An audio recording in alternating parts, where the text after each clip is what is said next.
নিশ্চয়ই আপনারা ভালো আছেন। আলহামদুলিল্লাহ আমিও ভালো আছি। আজকে আমি গরুর কলিজা ভুনা করব। আর এই ভুনাটা অনেক মজা হয়। তো এই চুলাতে আমি একটা কড়াই বসাই দিয়ে আমি একটু বেশি করে তেল নিয়ে নিব। কারণ আমি এই কলিজাটা এই তেলটার মধ্যেই ভুনা করব।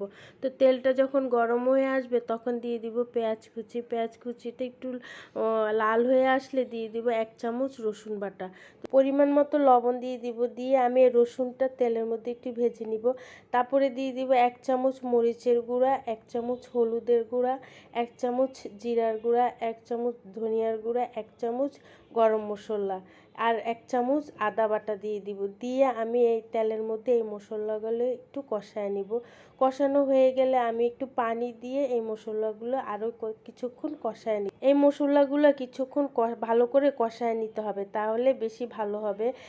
কষানোর পরে যখন তেলটা উপরে উঠে আসবে তখন আমি দিয়ে দিব হচ্ছে কলিজা। আর কলিজাগুলো আমি অনেকবার গরম পানি দিয়ে ধুয়ে নিচ্ছি। কলিজাগুলো দেওয়ার পরে আমি ভালো করে কলিজাগুলো মশলাগুলোর সাথে মিশিয়ে নিব।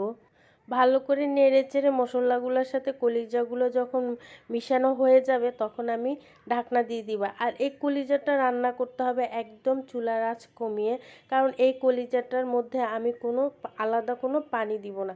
এটা থেকেও এই কলিজার থেকেও অনেকগুলো পানি বের হবে, আর এই পানি দিয়ে এই কলিজাটা রান্না করতে হবে, তাহলে এই কলিজাটা খেতে বেশি মজা হবে। তো পানিগুলো যখন কিছুক্ষণ পর পরে হচ্ছে এটা নাড়তে হবে, তা না হলে নিচ দিয়ে লেগে যেতে পারে। এজন্য কিছুক্ষণ পর পরে নাড়তে হবে। কলিজাগুলোর পানি যখন হালকা শুকিয়ে আসবে তখন আমি একটু আলু দিয়ে দিব। আপনারা এই আলুটা না দিলেও হবে, আমার কাছে আবার একটু আলু দিলে ভালো লাগে।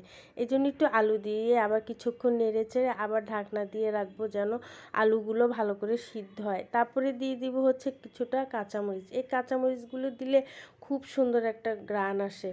এই কলিজাটা তেলের মধ্যে ভুনা করলে বেশি মজা লাগে। নামানোর আগে আমি কলিজাটার মধ্যে অল্প একটু চিনি দিয়ে দিব, আর এই চিনিটা দিলে কলিজাটা খেতে আরও বেশি মজা লাগবে। তারপরে আমি আরও কিছুক্ষণ এই তেলের মধ্যে এই কলিজাটা ভাজি করে নিব। এইভাবে কলিজা ভুনা করলে কলিজাটা আসলে অনেক মজা লাগে খেতে।